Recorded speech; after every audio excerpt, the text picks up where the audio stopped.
కాంగ్రెస్ పార్టీపై కేంద్ర మంత్రి బండి సంజయ్ ఫైర్ అయ్యారు. ఈ సందర్భంగా అంబేద్కర్ను అడుగడుగునా అవమానించిన పార్టీ కాంగ్రెస్ అంటూ ఆయన ఆరోపించారు.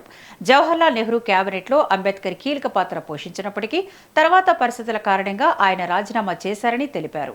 దేశ విభజన, ఆర్టికల్ 370 వంటి అంశాలపై అంబేద్కర్ వ్యతిరేకత వ్యక్తం చేశారని అన్నారు. అంబేద్కర్కు భారతరత్న ఇవ్వడంలో కాంగ్రెస్ ఆసక్తి చూపలేదని, ఆయనను ఓడించిన వ్యక్తులకు పురస్కారాలు ఇచ్చారని ఆరోపించారు. జనసంఘ పార్టీ అప్పట్లో అంబేద్కర్కు గౌరవం ఇచ్చిందని గుర్తు చేశారు. అలాగే ప్రభుత్వం పేదల సంక్షేమం కోసం అనేక పథకాలు అమలు చేస్తోందని, నరేంద్ర మోదీ నాయకత్వాన్ని ప్రశంసించారు. మహిళా రిజర్వేషన్ బిల్లుపై కాంగ్రెస్ పార్టీ అడ్డంకులు సృష్టించిందని విమర్శించారు.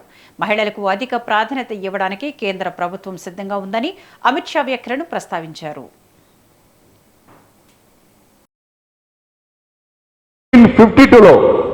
1952లో అంబేద్కర్ గారు పార్లమెంట్ సభ్యునిగా పోటీ చేస్తే ఇలా నెహ్రూ గారు అంబేద్కర్ గారు వ్యతిరేకంగా ప్రచారం చేసి కమ్యూనిస్టులతో కలిసి అంబేద్కర్ గారు ఓడగొట్టిన పార్టీ కాంగ్రెస్ పార్టీ. ఇలా 54లో ఉప ఎన్నికలు వస్తే, 54లో 1954 ఉప ఎన్నికలు వస్తే బాబాసాహెబ్ అంబేద్కర్ మీద పోటీకి అభ్యర్థి నిలబెట్టిన పార్టీ కాంగ్రెస్ పార్టీ. కజ్గోల్కర్ అనే పేరు. ఇండిపెండెంట్ గా పోటీ చేస్తే అంబేద్కర్ గారు పోటీ చేస్తే అంబేద్కర్ గారి మీద అభ్యర్థి నిలబెట్టి ఇలా అంబేద్కర్ గారిని ఓడగొట్టిన పార్టీ ఇలా కాంగ్రెస్ పార్టీ. ఇలా ఇన్ని సంవత్సరాల అంబేద్కర్ గారు భారతరత్న ఇవ్వలే.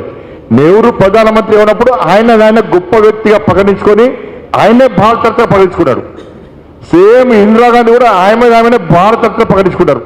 రాజీవ్ గాంధీ అదే పరిస్థితి. కానీ బాబాసాహెబ్ అంబేద్కర్ కు భారతరత్న ఇవ్వడానికి కాంగ్రెస్ పార్టీ ఏ రోజు ప్రయత్నించలేదు. ఇంకా అది పక్క పెట్టి బాబాసాహెబ్ అంబేద్కర్ మీద అంబేద్కర్ ను ఓడగొట్టడానికి ఎవరైతే ఇండిపెండెంట్ ఒక అభ్యర్థి పోటీ చేసిండో, కాంగ్రెస్ పార్టీ అభ్యర్థి పోటీ చేసిండో, అంబేద్కర్ గారు ఓడగొట్టిన కజ్జోర్ గారు ఇలా పద్మ విభూషణ్ ఇచ్చి సత్కరించిన దుర్మార్గ పార్టీ కాంగ్రెస్ పార్టీ.